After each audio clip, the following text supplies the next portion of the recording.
குடிக்கிறாங்க டீ குடிக்கிறாங்க குடிட்டோம் அதான் கட்டி குடிக்கிறாங்க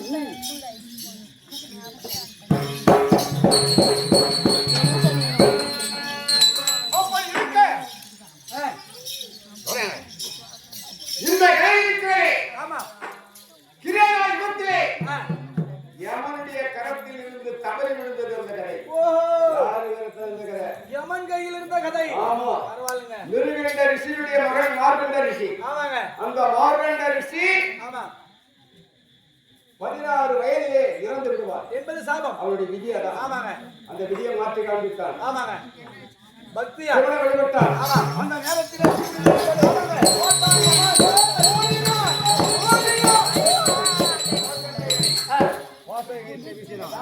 அவனோ லிங்கத்தை கட்டிப்பிடித்தார். சிவாய நமக சிவாய நமக சிவாய நமக என்று ஆமா பஞ்சாத்திரத்தை உரைத்தான். போட்டார். பாதை கையை வீசினார். லிங்கத்தில் இருந்து சிவன் புறப்பட்டார்.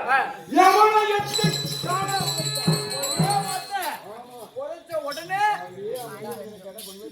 என்ன எட்டி வச்சா கையிலுக்கு எதுவாதான் நீங்க அவனே தீர்ந்துருவான். வீந்து போச்சுடா.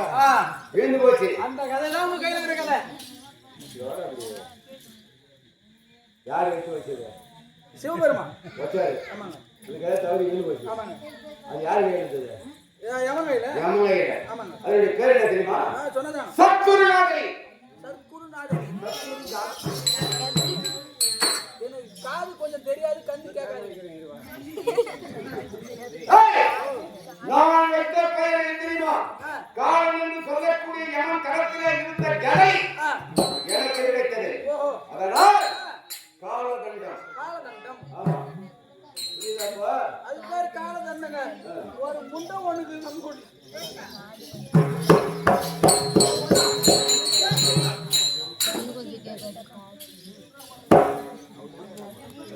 ஏய் வராங்க.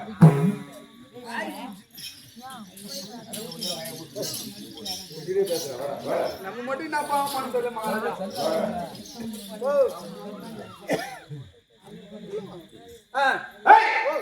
அப்படி கதை அந்த யமன் கரத்தில் இருக்கக்கூடிய கதை என்னுடைய கரத்துக்கு வந்து விட்டது.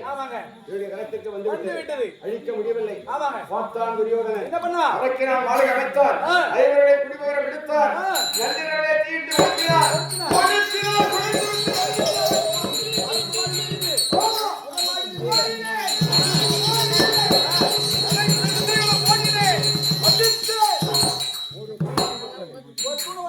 ஒரு சுரங்கம் தென்பட்டது.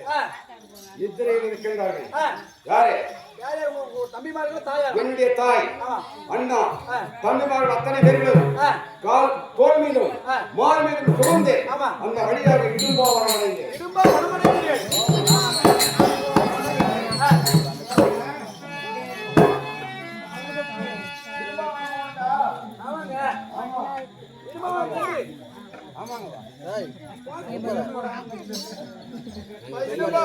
என்ன செய்த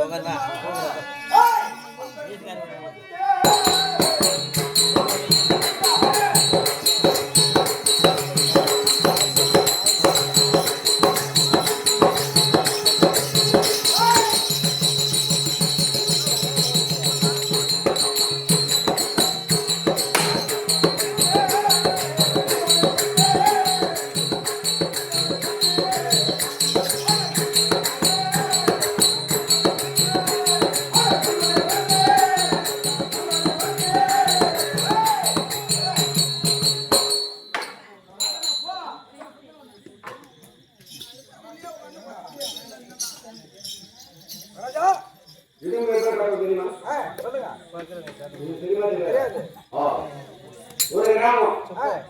அந்த கிராமத்திலே அவனுக்கு இறை தெரியுமா? ஒரு நாளைக்கு 2 எருமாடு, ஒரு வண்டி சாதம், ஒரு குடும்பத்துல ஒரு மனுஷன், ஒரு மனிதன் அந்த மாதிரி சாப்பிடணும்.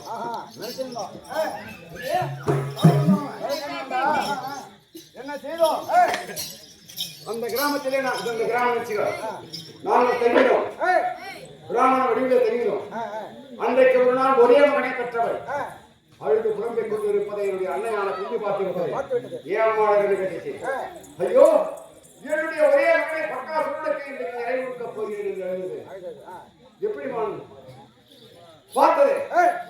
தினம் தினம் ஒரு நாளைக்கு எருமாடு ஒரு வண்டி சாதம் ஒரு மனிதன்.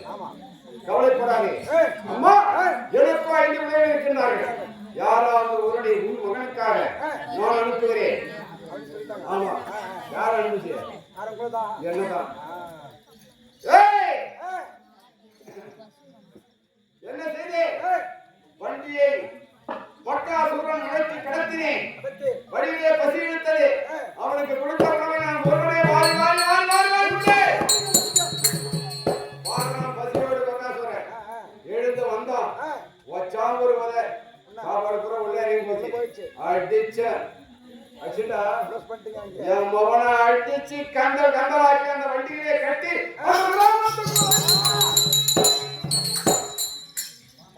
பொதுமக்கள் பக்காசூரன் ஊரை கவர்ந்து விட்டான். ஒரு அளவோட விட மாட்டான். ஊரெல்லாம் வாண்டத்துல எல்லாம் வர்றாங்க. என் அண்ணனும் வர்றாரு, தர்மனும் வர்றாரு. நான் சொல்றேன், அண்ணா தர்மா, அண்ணா நான் ஓடினா காஞ்சி கூட்டு போயிட்டாங்க. பின்னால போனேன், ஏன்னா ஓடி வந்தீங்க. அப்பதான் பழமொழி, ஊரே ஓடுவது ஒக்க ஓடணும். நான் நின்னா இந்த பைத்தியக்காரன் நினைச்சிருப்பாங்க அப்படின்னாரு. அந்த மாதிரி அந்த கிராமத்தை நான் காப்பாற்றினேன். அப்பேற்பட்ட பலசாலி. ஆமா, அப்பேற்பட்ட பலசாலி. அதனால் அரக்கு மாளிகையில் இருந்து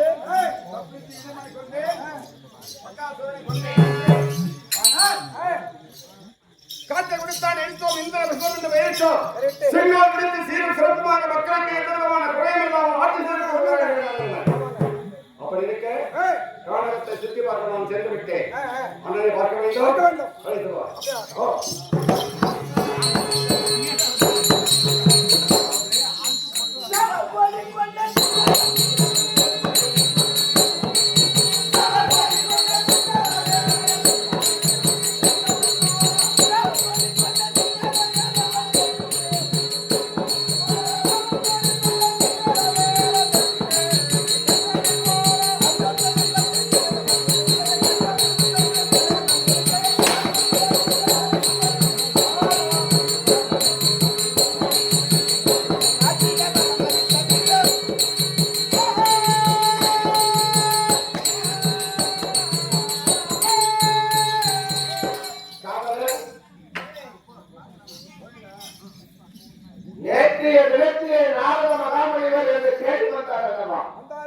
அந்த சங்கரை என்னுடைய தப்பிப்பார் இடத்திலேயும் என்னுடைய மனைவி இடத்திலும் தெளிவாக என்னுடைய தம்பி அர்ஜுனன் வந்துவிட்டார்களா?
அன்றவந்த தாமரை போன்று இருக்கக்கூடிய உன்னுடைய முகம் வாடி இருப்பதை நான் கண்டுவிட்டேன்.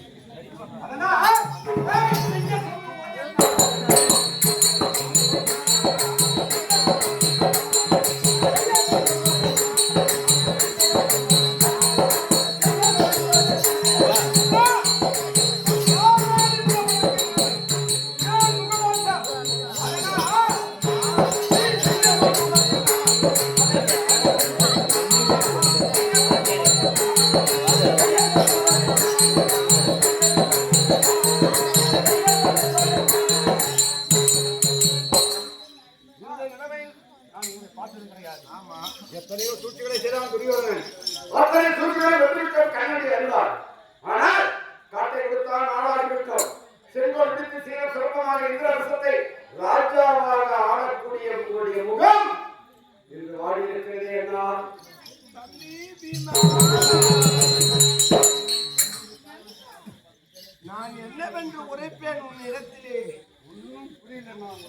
என்ன பார்த்தாவே ஒண்ணும் புரியாது. யாரும் கேளு. பேஜாராகுது அவருக்கு. இருந்தாலும் தம்பி ரூபா கொஞ்சம் காதை கட்சிடுங்க. நான் பாத்துக்கிறேன். இத்தனை அன்புடி வந்த சாபத்தா என்னடா சொல்றீங்க? என்ன சொல்றீங்க? இந்த முனிவர் கொடுத்த சாபத்தான் மனு தந்தையா? நமது தந்தை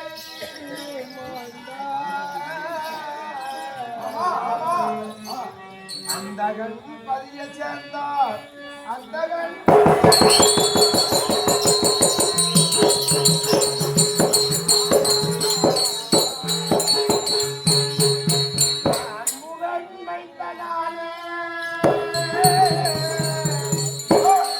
நான்முகம் படைத்த பிரமதேவன் இருக்கிறானே. ஆமா, நான் முகன் நாரத அருளற்ற வாக்கு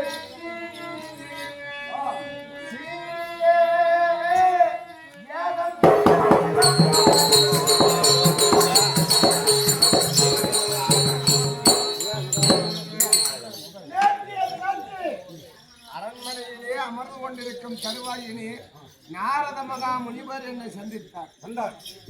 அப்படியா? தர்மா, உன்னுடைய தந்தையோ கானகத்தில் கந்தக முனிவர் கொடுத்த சாபத்தால் மரணித்து விட்டார். ஆகையால் அவருக்கு உண்டான ஜீவ சடங்குகளை செய்து வந்து விட்டீர்கள். அப்படி இருந்தாலும் அவர் சொர்க்கம் சேரவில்லையா? ராஜசூய வேள்வி செய்ய நமது தந்தை சொர்க்கம் சேரவில்லையாமா? ராஜசூய வேள்வி என்றால் எனக்கு எதுவும் தெரியாதப்பா.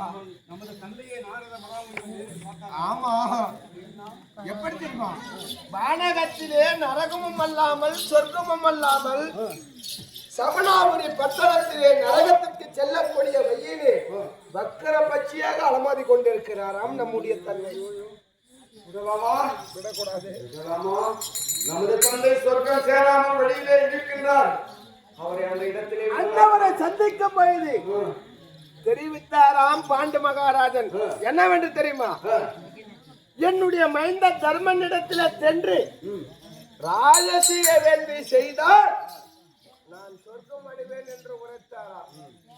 அப்பேற்பட்ட ராஜசீக வேள்வியை நான் காதால் கேட்டது மட்டுமே உண்டு, செய்தது யாரும் பார்த்தது. அதனால் முகமாட்டம். ஆமா, எப்படி செய்வது?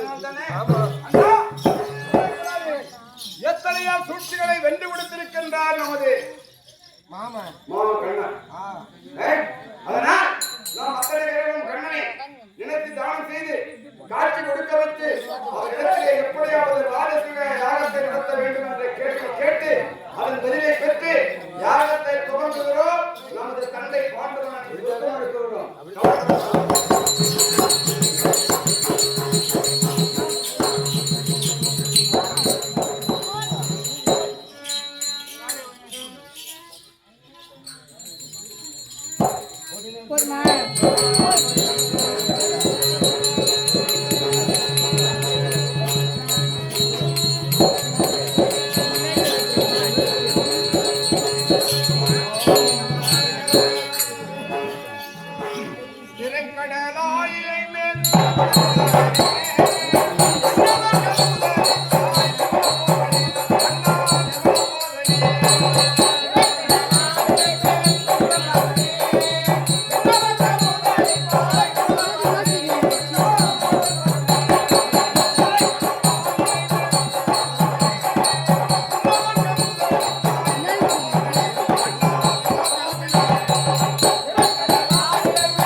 ஐவரும் எப்படியோ இந்திர பிரசத்திலே கண் கலக்கிக் கொண்டிருக்கின்றோம். எங்கள் தந்தையாகிய பாண்டு மன்னன் சொர்க்கமடையாமல் வெளியே வக்காப்பட்சியாக கத்திக்கொண்டும் கதறிக்கொண்டும் இருக்கிறார் என்பதை நாரதர் மூலமாக என்னுடைய அண்ணா தருமன் கேட்டு மனம் நொந்து விட்டார். அதனால் எங்களை காப்பாற்ற வேண்டும். எங்களுக்கு ராஜனுடைய யாகத்தை புரிய வைக்க வேண்டும். அந்த யாகத்தை நாங்கள் எப்படியாவது சிறப்பாக முடித்து எமது தந்தை சொர்க்கமடைய நாங்கள் வேலை செய்ய வேண்டும். வர வேண்டும் கண்ணா.